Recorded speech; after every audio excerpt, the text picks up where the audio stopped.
to the sixth principle of success, without which the 5 principles I have given you previously would be useless. It is the principle of self-discipline. Self-discipline, as I am presenting it to you here, has reference not only to your mastery of negative habits, which stand in the way of your success, but more particularly to your development and enforcement of the positive habits you will need in order to avail yourself of the 6 assets you brought over with you in that sealed envelope I mentioned in our first visit. Now let me give you a list of the more important things over which you will have to exercise self-discipline before you can embrace and use the great master key to riches. 1, you will have to gain mastery over your tongue by acquiring the habit of thinking first and then speaking after you are sure that what you say will benefit you and not injure others. A loose tongue often is one's greatest liability. 2, you will have to exercise self-discipline in mastering the common tendency to strike back at those at whom you have a cause, real or imaginary, for a grievance. You must remember that everything you do to or for another, you do to or for yourself, because your every thought and every act which benefits or injures another person comes back to you in kind, greatly multiplied. So, if you feel that you must slander another person, do not speak it, but write it. Write it in the sands near the water's edge, then move away from it until the tides have flown. 3, you will have to exercise self-discipline over all of your emotions, particularly your emotions of love, hate, fear, and sex. These are the big 4 of your emotions, and they can make you or break you according to the extent of discipline you exercise over them.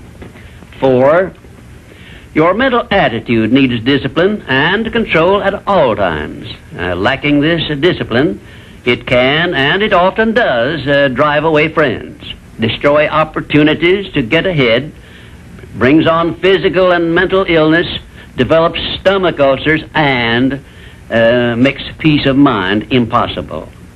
5, I have reserved the emotion of sex for special mention, because failure to exercise self-discipline over this emotion probably heads the list of all the causes of personal failure. The emotion of sex is the most powerful of all emotions, and it is nature's great creative instrument with which all species of living things are perpetuated.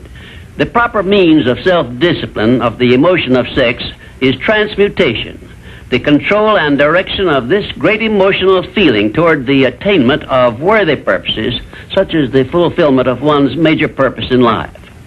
The great leaders, artists, orators, industrialists, and professional people have learned the art of sex transmutation through the proper system of self-discipline. Because of the delicacy of the subject of sex emotion, I am limited as to the information I can give you about it on this visit, but I have covered the subject much more in detail in some of my books. And 6, your stomach also needs discipline through the proper habits of dieting and fasting, because information on dieting and fasting should come from your own doctor. I will not go into details concerning them, except to call your attention to the need for knowledge on this subject. Personally, I attribute my sound physical health mainly to the habits of dieting and fasting which I have developed through the years. And 7, you will need to exercise self-discipline in relation to religion and politics, because our country, which is the most acceptable form of society civilization has yet produced, is made up of people of varying beliefs in connection with both of these subjects. To be happy and prosperous in our country, we must learn to live and to let live, to give others the privileges we ask and demand for ourselves. And this often calls for strict discipline over self. 8, but I have reserved until the last my reference to the most important circumstances over which you must exercise the strictest of self-discipline if you are to embrace and use the great master key to riches. I have reference to your profound privilege of taking possession of your own mind and directing it to whatever ends you may desire. You cannot take possession of your own mind or direct it to definite ends without a practical system. I have devoted the better portion of my past life to the revelation and presentation of such a system. And I know that this system works because it has been successfully used by many millions of people throughout the world. The system is not only practical and workable, but it is so simple that anyone who is ready for it may master it and use it successfully. Its use does not call for a genius nor a great amount of formal education.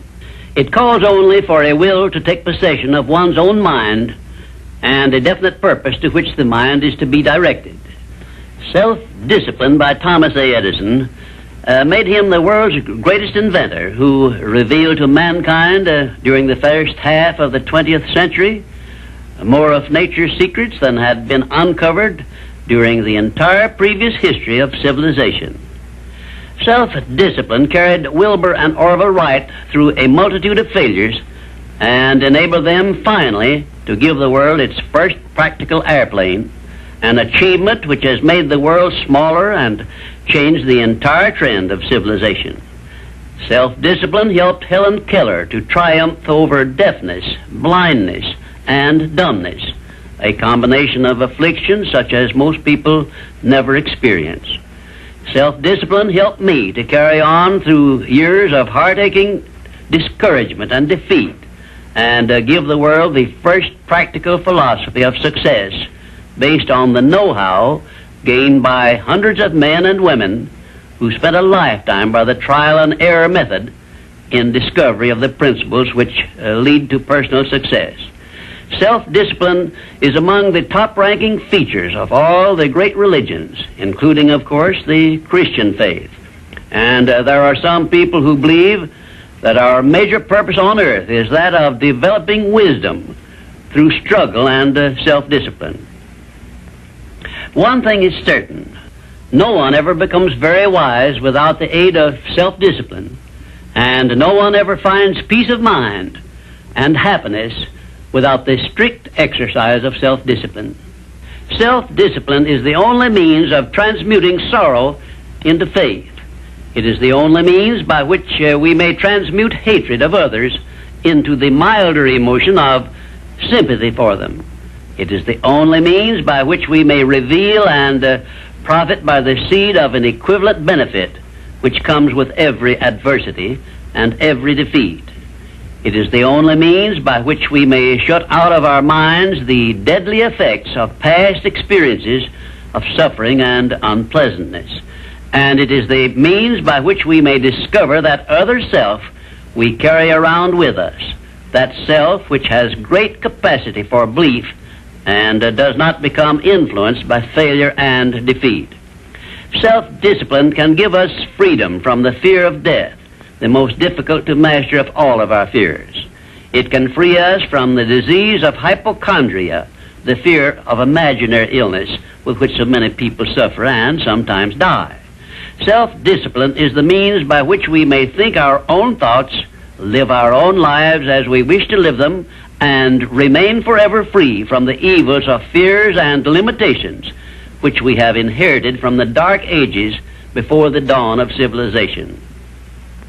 The Creator never gives one an asset or benefit without passing along with it the means by which it may be embraced and used. Self-discipline, therefore, is the means by which the Creator provided us with a method of embracing and using the only thing over which we have unchallengeable control, the power of our own thoughts. And now, until our next visit, may I remind you that the habit of taking the line of least resistance makes all rivers and some men crooked.